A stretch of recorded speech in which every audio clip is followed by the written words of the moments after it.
Salam damai sahabat Wasa Rohani Katolik yang terkasih, apa kabar Anda? Semoga Anda semua dalam keadaan sehat, sukacita, selalu bersyukur dalam Tuhan. Hewan langka seikan paus, jumlahnya makin lama makin sedikit. Dua murid berjalan ke Emmaus berjumpa Yesus yang telah bangkit. Saya Katrina Utami akan bersama Anda dalam Wasa Rohani Katolik edisi hari ini, hari Rabu dalam Oktav Paskah. Bersama saya telah hadir narasumber Oase Rohani Katolik, Romo Frederikus Jelahu Maigaho Aku. Romo Edi, selamat Paskah Romo, salam jumpa, apa kabar Romo? Salam damai Paskah juga untuk kita semua, terutama sahabat Wase Rohani Katolik. Semoga kita semua dalam keadaan yang terbaik saat ini, dalam lindungan dan berkat Tuhan. Amin. Terima kasih Romo Edi atas kesediaannya untuk hadir dalam mengisi acara Oase Rohani Katolik. Baiklah, sahabat Oase Rohani Katolik yang terkasih, kita akan awali acara hari ini dengan doa. Silakan Romo Edi. Sahabat Wase Rohani Katolik, mari kita siapkan hati agar kita dapat menimba berbagai macam inspirasi yang sangat kita perlukan untuk kehidupan kita. Dalam nama Bapa dan Putra dan Roh Kudus. Marilah Allah Bapa yang Maha Rahim dan penuh kasih, kami bersyukur untuk rahmat Paskah yang Kau anugerahkan ke dalam hidup kami. Putramu Tuhan kami Yesus Kristus telah mengalami sengsara, wafat, dan kebangkitan yang mulia. Kiranya rahmat Paskah yang telah kami rayakan sungguh-sungguh dapat menginspirasi hidup kami, supaya kami sanggup untuk berbagi dengan sesama kami, untuk semakin peduli dan terlibat dalam kegiatan-kegiatan yang membantu sesama saudara kami, yang menunjukkan kami adalah murid-murid-Mu, memampukan kami untuk bersaksi sebagai murid-murid-Mu yang setia. Tuhan, hadirlah bersama kami dalam acara Oase Rohani Katolik ini. Jamah dan sentuhlah hati kami masing-masing, agar kami sanggup untuk menimba inspirasi dari bacaan suci hari ini untuk kehidupan. Demi Kristus Tuhan dan pengantara kami. Amin. Amin. Bacaan pertama dari Kisah Para Rasul. Pada suatu hari menjelang waktu sembahyang, yaitu pukul 3 petang, naiklah Petrus dan Yohanes ke bait Allah. Di situ ada seorang laki-laki yang lumpuh sejak lahirnya sehingga ia harus diusung. Tiap-tiap hari orang itu diletakkan dekat pintu gerbang bait Allah yang bernama Gerbang Indah untuk meminta sedekah kepada orang yang masuk ke dalam bait Allah. Ketika orang itu melihat bahwa Petrus dan Yohanes hendak masuk ke bait Allah, ia meminta sedekah. Mereka menatap dia dan Petrus berkata, "Lihatlah kepada kami." Lalu orang itu menatap mereka dengan harapan akan mendapat sesuatu dari mereka. Tetapi Petrus berkata, "Emas dan perak tidak ada padaku, tetapi apa yang kupunyai kuberikan kepadamu. Demi nama Yesus Kristus orang Nazaret itu berjalanlah." Lalu Petrus memegang tangan kanan orang itu dan membantu dia berdiri. Seketika itu juga kuatlah kaki dan mata kaki orang itu. Ia melonjak berdiri lalu berjalan kian kemari dan mengikuti Petrus dan Yohanes ke dalam bait Allah. Ia berjalan dan melompat-lompat serta memuji Allah. Ketika seluruh rakyat melihat dia berjalan sambil memuji Allah, mereka mengenal dia sebagai orang yang biasanya duduk meminta sedekah di gerbang indah bait Allah. Maka mereka takjub dan tercengang tentang apa yang terjadi padanya. Demikianlah sabda Tuhan. Syukur kepada Allah. Marilah kita tanggapi dengan mazmur tanggapan refren. Biarlah bersuka hati orang-orang yang mencari Tuhan. Biarlah bersuka hati orang-orang yang mencari Tuhan. Bersyukurlah kepada Tuhan, serukanlah namanya, maklumkanlah perbuatannya di antara bangsa-bangsa. Bernyanyilah bagi Tuhan, bermazmurlah baginya. percakapkanlah segala perbuatannya yang ajaib.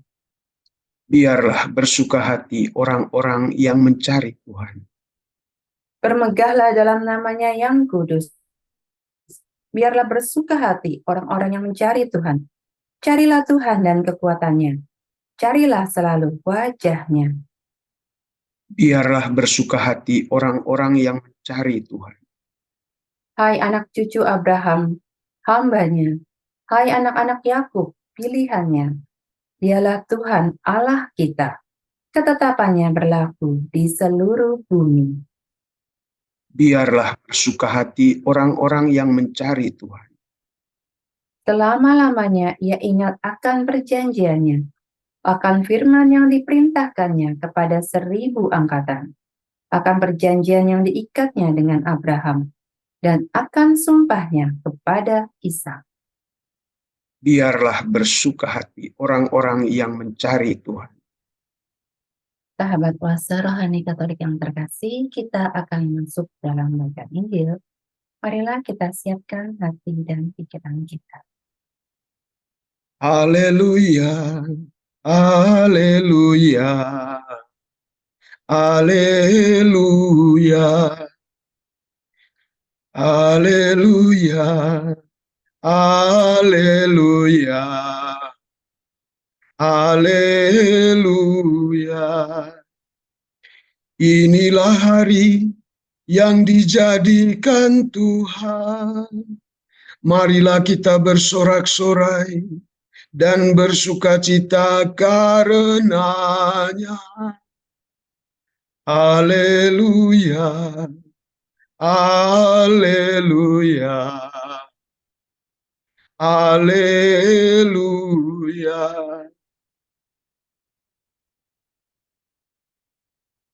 Tuhan sertamu. Dan sertamu juga. Inilah Injil suci menurut Lukas. Dimuliakanlah Tuhan. Tuhan.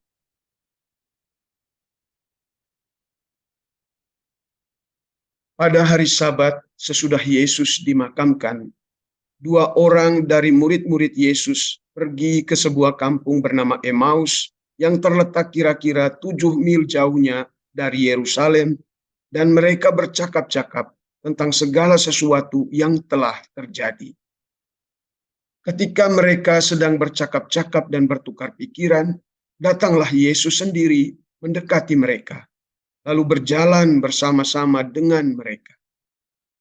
Tetapi ada sesuatu yang menghalangi mata mereka, sehingga mereka tidak dapat mengenal Dia. Yesus berkata kepada mereka, "Apakah yang kamu percakapkan sementara kamu berjalan?" Maka berhentilah mereka dengan muka muram. Seorang dari mereka, namanya Kleopas, menjawabnya, "Adakah engkau satu-satunya orang asing di Yerusalem yang tidak tahu apa yang terjadi di situ pada hari-hari belakangan ini?" Katanya kepada mereka, "Apakah itu?" Jawab mereka, "Apa yang terjadi dengan Yesus orang Nazaret? Dia adalah seorang nabi yang berkuasa dalam pekerjaan dan perkataan di hadapan Allah dan di depan seluruh bangsa kami. Tetapi imam-imam kepala dan pemimpin-pemimpin kami telah menyerahkan dia untuk dihukum mati, dan mereka telah menyalibkannya. Padahal kami dahulu mengharapkan bahwa dialah yang datang untuk membebaskan bangsa Israel. Tetapi sementara itu telah lewat 3 hari sejak semuanya itu terjadi, dan beberapa perempuan dari kalangan kami telah mengejutkan kami. Pagi-pagi buta, mereka telah pergi ke kubur dan tidak menemukan mayatnya. Lalu mereka datang dengan berita bahwa telah kelihatan kepada mereka malaikat-malaikat yang mengatakan bahwa Yesus hidup. Dan beberapa teman kami telah pergi ke kubur itu dan mendapati bahwa memang benar yang dikatakan perempuan-perempuan itu, tetapi Yesus sendiri tidak mereka lihat." Lalu ia berkata kepada mereka, "Hai kamu orang bodoh, betapa lambannya hatimu, sehingga kamu tidak percaya akan segala sesuatu yang telah dikatakan para nabi. Bukankah Mesias harus menderita semuanya itu untuk masuk ke dalam kemuliaannya. Lalu ia menjelaskan kepada mereka apa yang tertulis tentang dia dalam seluruh kitab suci, mulai dari kitab-kitab Musa dan segala kitab nabi-nabi. Sementara itu mereka mendekati kampung yang mereka tuju. Ia berbuat seolah-olah hendak meneruskan perjalanannya, tetapi mereka mendesaknya dengan sangat. Tinggallah bersama-sama dengan kami, sebab hari telah menjelang malam, dan matahari hampir terbenam. Lalu masuklah ia untuk tinggal bersama-sama dengan mereka. Waktu duduk makan dengan mereka, ia mengambil roti, mengucap berkat, lalu memecah-mecahkannya dan memberikannya kepada mereka. Ketika itu, terbukalah mata mereka, dan mereka pun mengenal dia. Tetapi Yesus lenyap dari tengah-tengah mereka. Kata mereka seorang kepada yang lain, "Bukankah hati kita berkobar-kobar ketika ia berbicara dengan kita di tengah jalan, dan ketika ia menerangkan kitab suci kepada kita?" Lalu bangunlah mereka dan terus kembali ke Yerusalem. Di situ mereka mendapati ke-11 murid itu. Mereka sedang berkumpul bersama-sama dengan teman-teman mereka. Kata mereka kepada kedua murid itu, "Sungguh, Tuhan telah bangkit dan telah menampakkan diri kepada Simon." Lalu kedua orang itu pun menceritakan apa yang terjadi di tengah jalan dan bagaimana mereka mengenal Yesus pada waktu ia memecah-mecahkan roti. Demikianlah sabda Tuhan. Terpujilah Kristus. Sahabat Oase Rohani Katolik yang terkasih, setelah mendengarkan bacaan liturgi pada hari Rabu dalam Oktav Paskah ini, kita akan mendengarkan renungan yang akan disampaikan oleh Romo Edi. Silakan Romo Edi. Baik, terima kasih sahabat Oase Rohani Katolik yang dikasihi Tuhan. Baru saja kita merayakan perayaan Paskah yang luar biasa di tahun ini. Ada banyak hal yang sudah kita persiapkan selama kurang lebih 1 bulan lebih. Selama masa Prapaskah. Karena kita ingin supaya bisa menimba inspirasi yang baik, yang bagus dari misteri Paskah, bangkitan Tuhan kita Yesus Kristus. Dan selama masa Prapaskah itu kita telah menyiapkan diri dengan baik. Dan akhirnya pada perayaan Paskah, terutama Pekan Suci, kita masuk dalam permenungan yang mendalam bersama seluruh gereja tentang makna Paskah, sengsara, wafat, dan kebangkitan Tuhan kita Yesus Kristus. Dalam ritual keagamaan kita, semuanya itu dilaksanakan dalam liturgi yang betul-betul meriah, yang mampu menghantar kita semua dalam permenungan yang mendalam. Khotbah-khotbah juga yang telah disampaikan juga membuat kita bisa memahami, bisa mengerti, dan mengenal Kristus di dalam pengalaman hidup kita. Saudara-saudaraku yang terkasih, kemeriahan perayaan Paskah dan juga semua yang kita alami, kebahagiaan-kebahagiaan yang kita rasakan, tentu tidak cukup berhenti pada perayaan itu sendiri. Tapi lebih dari itu, kita diajak untuk mewartakan kabar sukacita, peristiwa Paskah itu ke dalam kehidupan kita. Bukan hanya dengan kata-kata, tetapi terutama dalam tindakan dan perilaku kita yang sungguh peduli dengan situasi dan kondisi sosial masyarakat kita saat ini. Bersama dengan arah dasar Pastoral Keuskupan Agung Jakarta yang hendak mewujudkan kesejahteraan bersama, bonum comune, dalam kehidupan, baik di dalam gereja Keuskupan Agung Jakarta maupun dalam seluruh situasi kehidupan masyarakat di Jakarta ini. Sahabat Oase Rohani Katolik, dengan demikian permenungan kita tentang peristiwa Paskah itu sendiri diajak untuk melampaui semua ritual yang kita lakukan, supaya kita juga ikut terlibat, ikut peduli dalam keprihatinan sosial ini saat ini. Dalam pemaparan aksi puasa pembangunan PP 2023 Uskupan Agung Jakarta, kita semua telah diarahkan untuk melihat beberapa tantangan pastoral yang kita hadapi, terutama berkaitan dengan situasi sosial. Antara lain, ada 3 tantangan besar yang diangkat, yaitu tentang kehidupan keluarga, tentang situasi kemiskinan, dan juga kesempatan kerja yang sulit sekarang, dan juga tentang kesehatan masyarakat, baik kesehatan secara fisik maupun kesehatan mental. Tentang kehidupan keluarga, salah satu indikasi yang perlu dicermati kira-kira ini berkaitan dengan naiknya persentase para ibu, perempuan, wanita yang harus menjadi kepala keluarga di dalam keluarga. Dan angka itu cukup signifikan, naik dari 17,01% di tahun 2020 menjadi 17,26% di tahun 2021. Tentu angka ini terus naik sampai dengan saat ini di tahun 2023. Selain itu, keluarga-keluarga juga mengalami kesulitan berkaitan dengan hunian. Itu menjadi hak dasar seorang mempunyai tempat tinggal.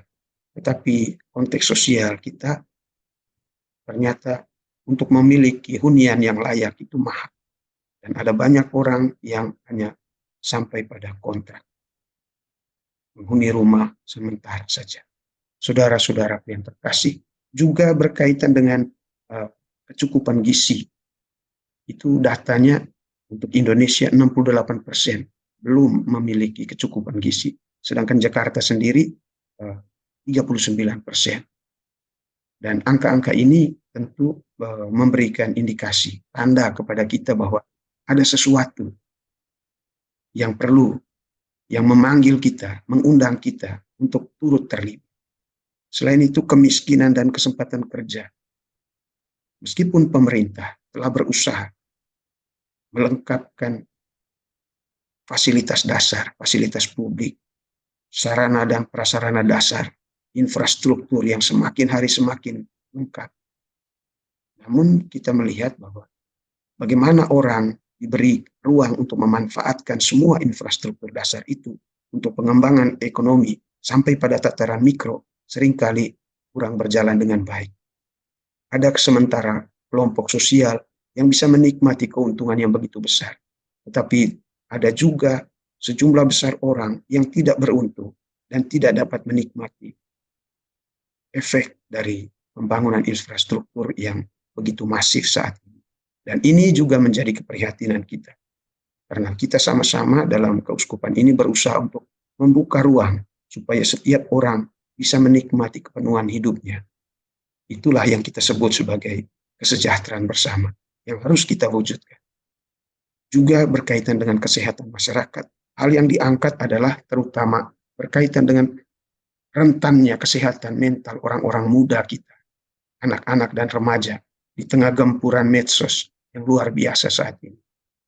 Ada banyak orang-orang muda kita yang hati dan pikirannya sudah bergeser jauh dari situasi kita.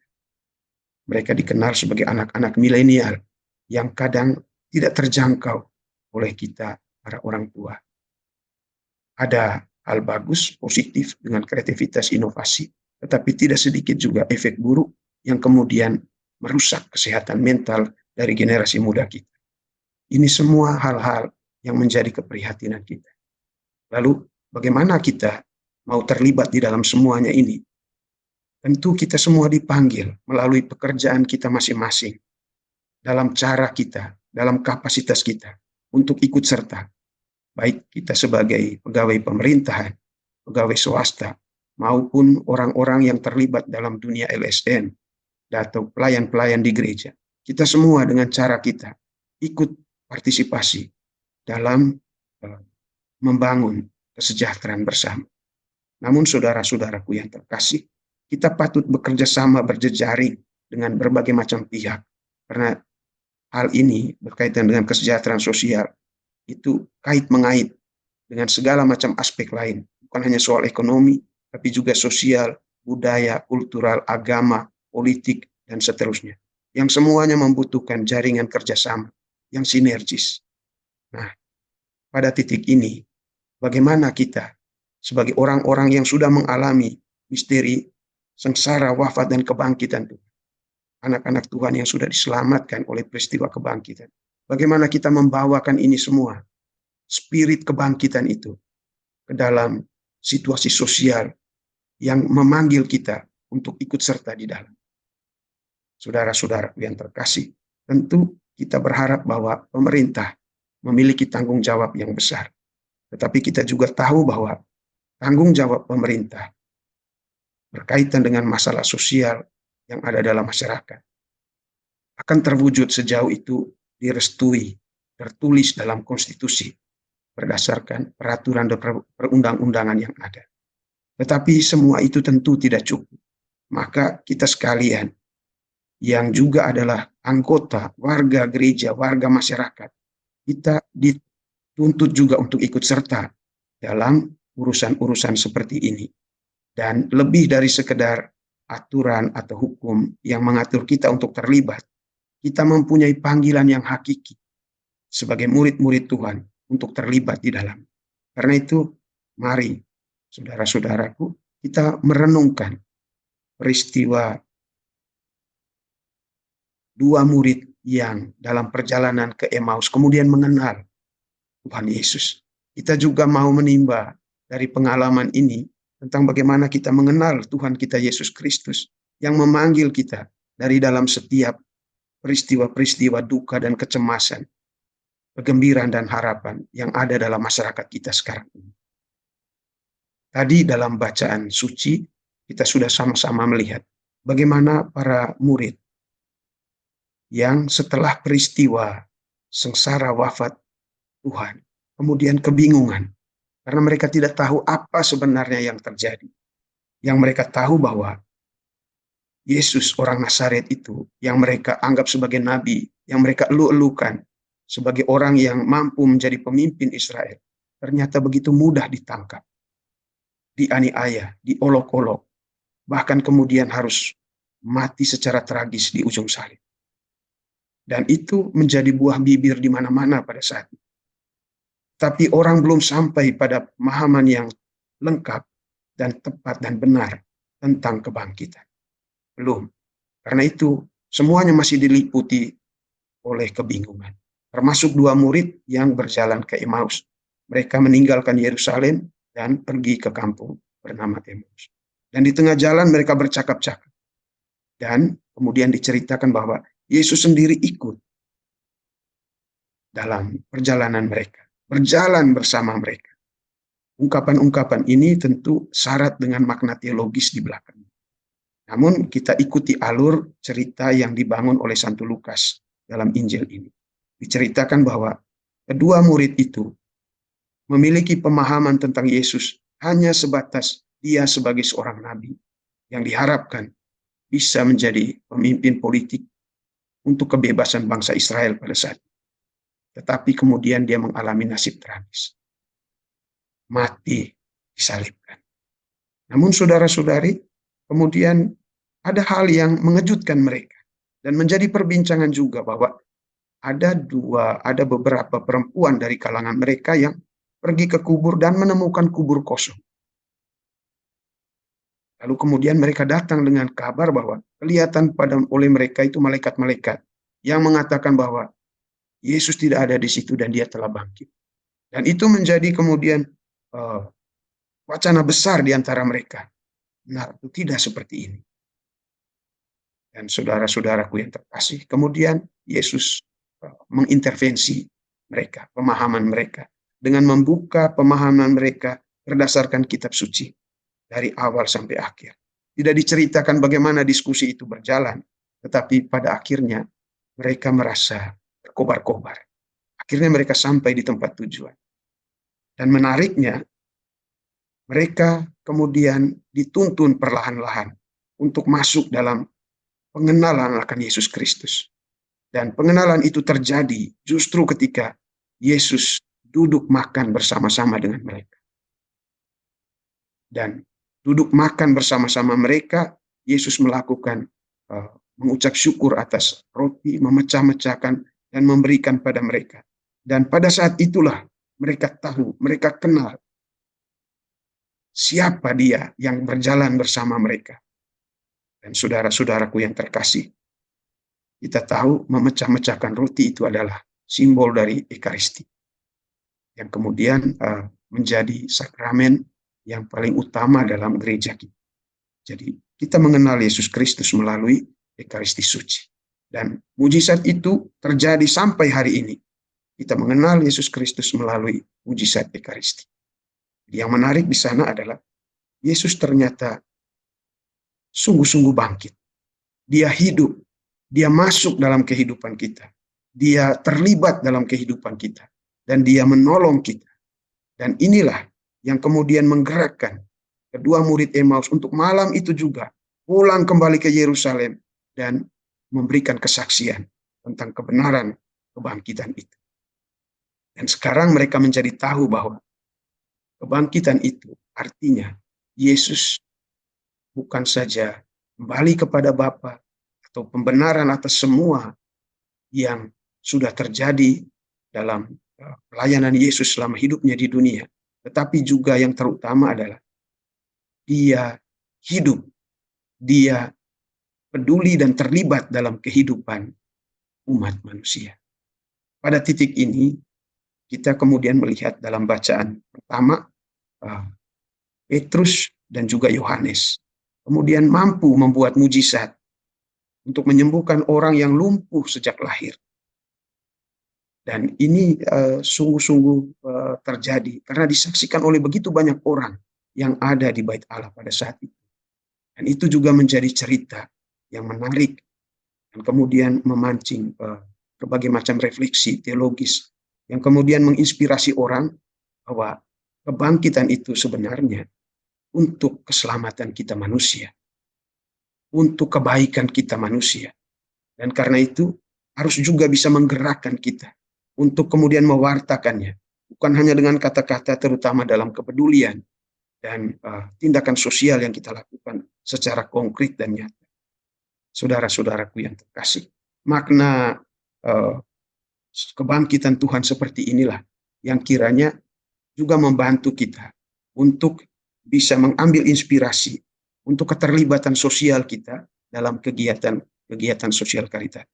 Lebih dari pemerintah, lebih dari sekedar gerakan-gerakan sosial kemasyarakatan LSM dan lainnya, yang melakukan itu karena nilai-nilai kemanusiaan pada umumnya.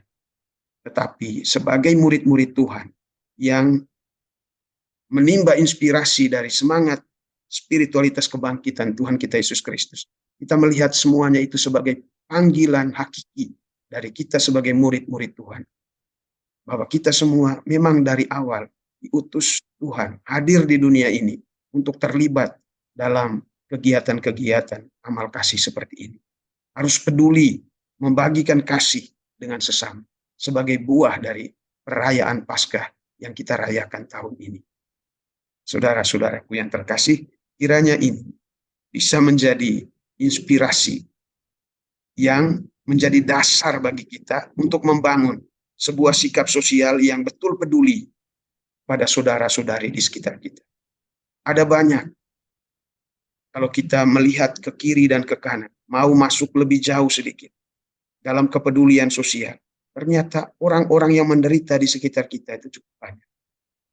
Dan pemerintah dan juga semua pegiat-pegiat sosial dalam masyarakat kita juga menjadi pionir terdepan. Dan mari kita juga ikut serta menyumbangkan apa yang bisa kita sumbangkan untuk membangun sebuah kesejahteraan bersama, bonum commune. Itu yang bisa kita timba dari bacaan pertama dan bacaan kedua, yang membuat kita semakin bersemangat. Bukan hanya soal Yesus Kristus menurut yang diinformasikan orang kepada kita, tetapi pada akhirnya kita melalui kegiatan sosial karitatif yang kita ikuti, kita bisa berjumpa dalam sebuah pengalaman rohani yang pribadi dengan Yesus Kristus yang hadir dalam duka dan kecemasan, kegembiraan dan harapan umat yang ada di abad ini. Ya, Romo, terima kasih Romo Edi untuk renungannya di sesi yang pertama ini, Romo.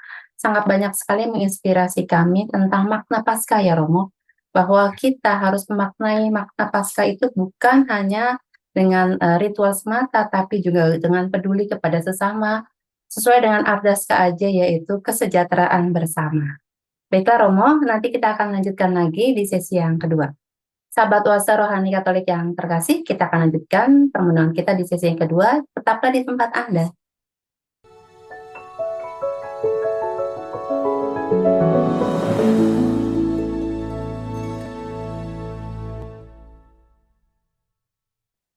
Salam jumpa sahabat Oase Rohani Katolik yang terkasih, masih bersama dengan kami.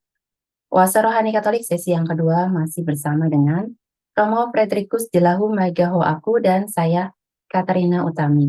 Bagi Anda yang ingin mengirimkan saran atau Anda ingin sharing iman, Anda dapat langsung menghubungi alamat email kami, orkkaj2021@gmail.com atau langsung ke alamat telepon kami 0881 0251 334 38. Sekarang kita lanjutkan permenungan kita di sesi yang kedua ini. Romo Edi, silakan dilanjutkan Romo permenungannya di sesi yang kedua.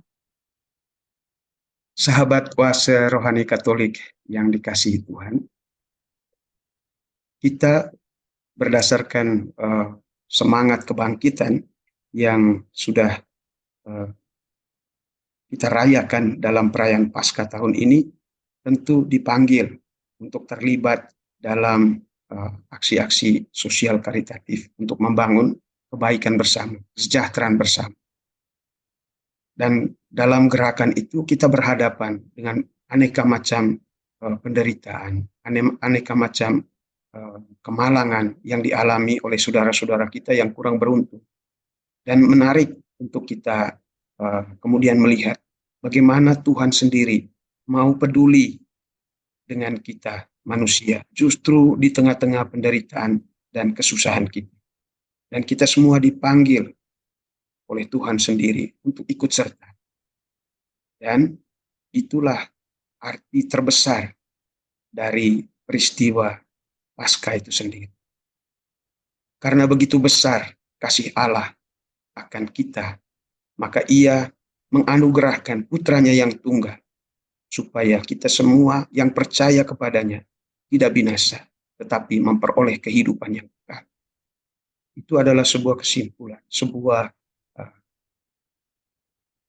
makna teologis yang diungkapkan oleh Santo Yohanes dalam Injil Yohanes. Kita bisa melihat di sana.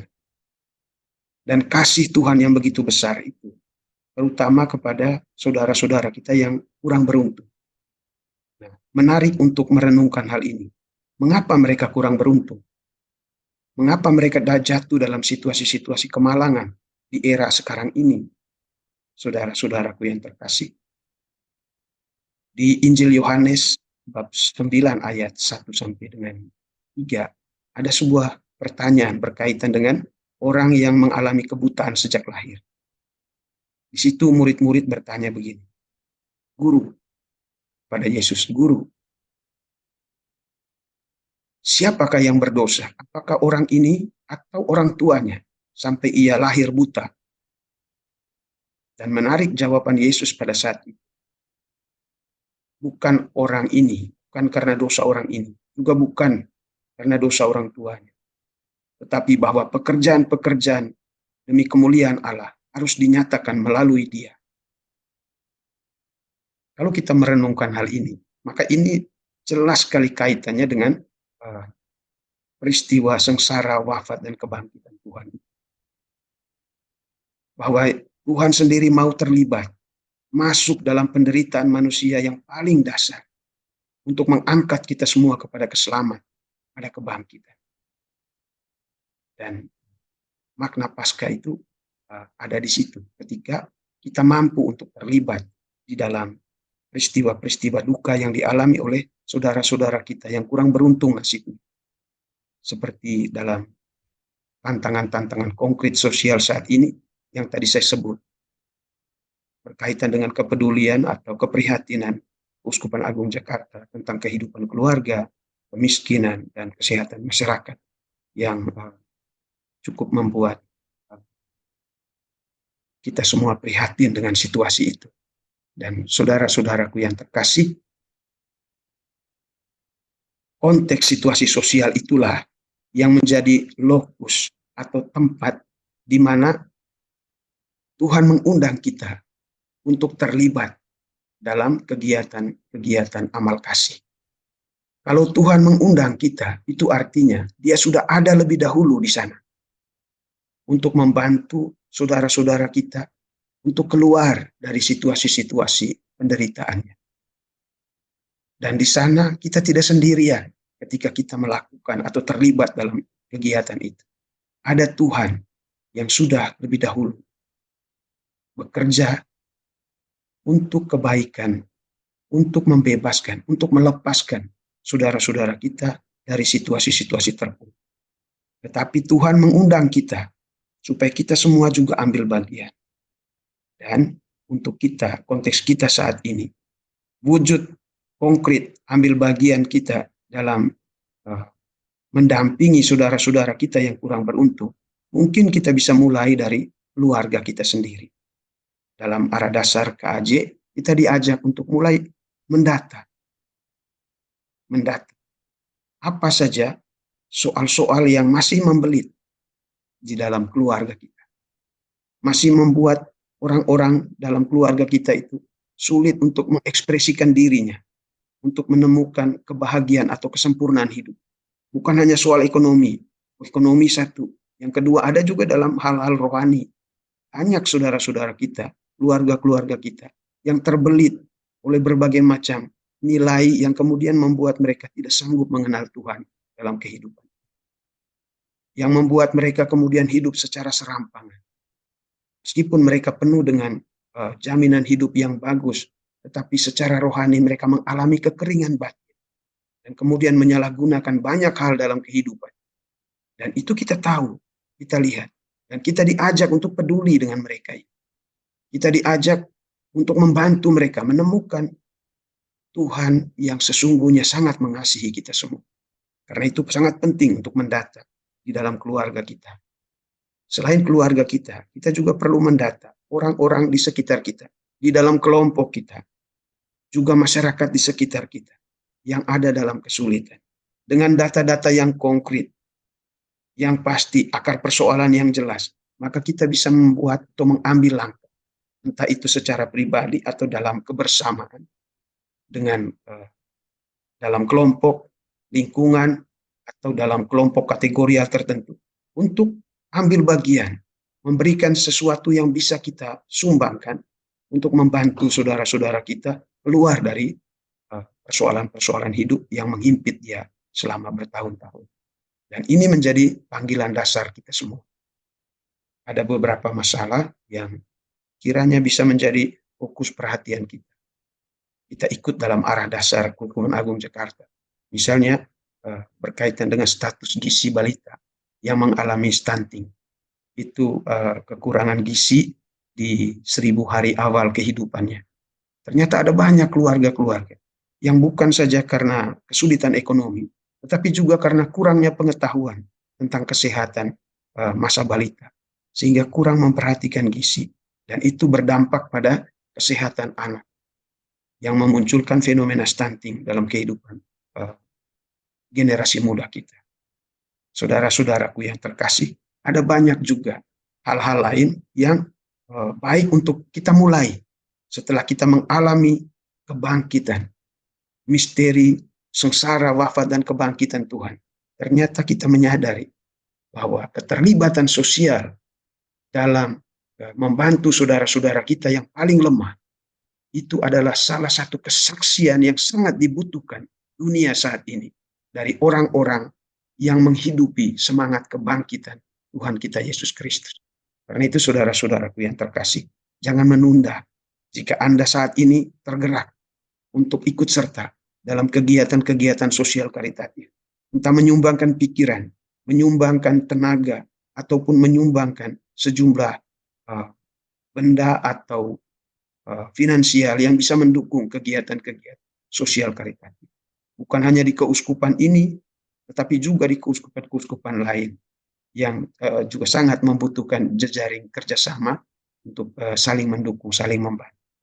Juga kerentanan berkaitan dengan human trafficking yang sekarang menjadi kerentanan yang paling besar, perdagangan orang, bahkan itu perdagangan organ tubuh manusia yang juga menjadi isu yang sangat kuat di beberapa wilayah di Indonesia kita ini. Kiranya itu juga memanggil kita untuk ikut serta, menyumbang apa yang bisa kita berikan untuk terlibat dalam membela atau melindungi saudara-saudara kita yang paling lemah.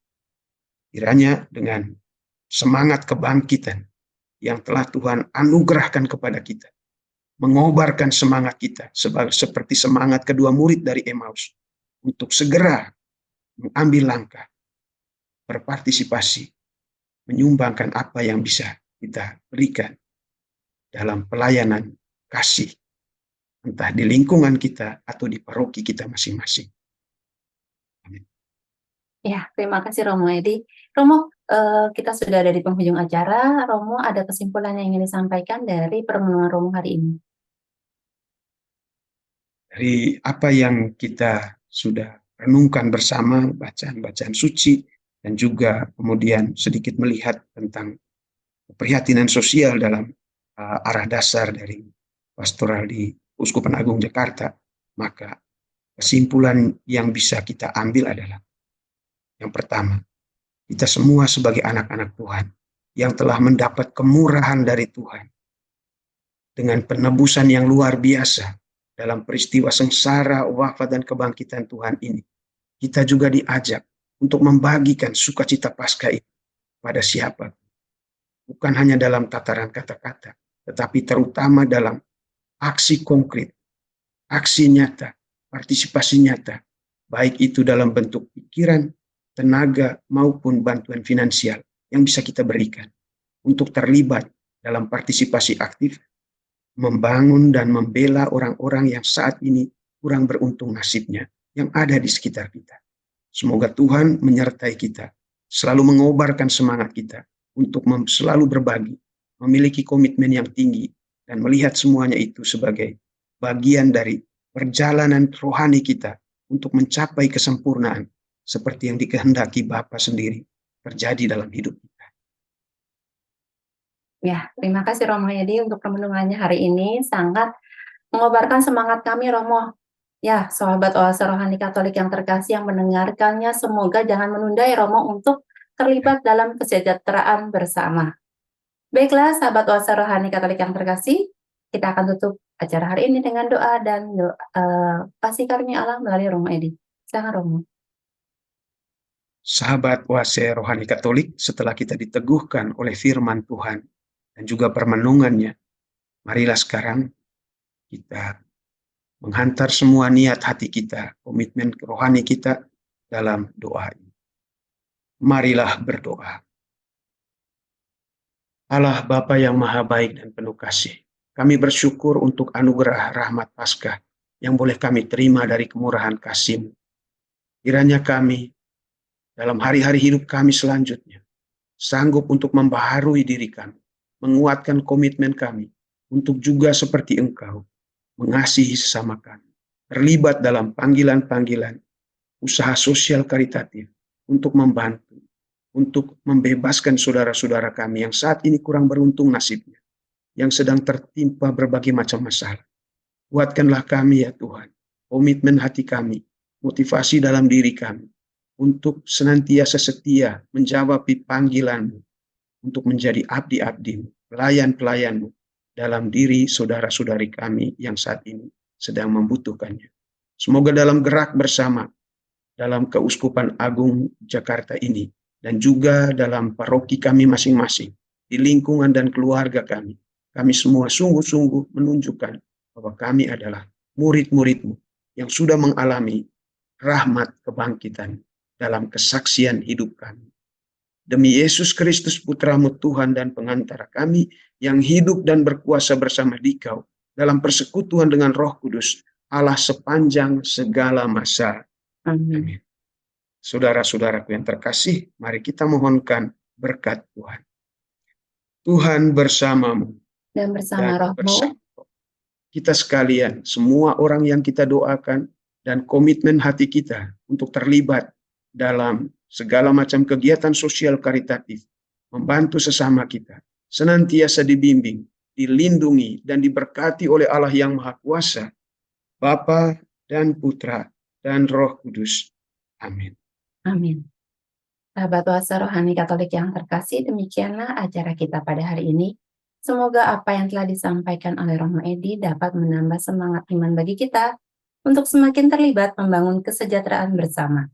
Akhir kata kami berdua, Romo Frederikus Jelahu Maigaho Aku dan saya Katrina Utami pamit undur diri. Sampai jumpa pada edisi Oase Rohani Katolik berikutnya.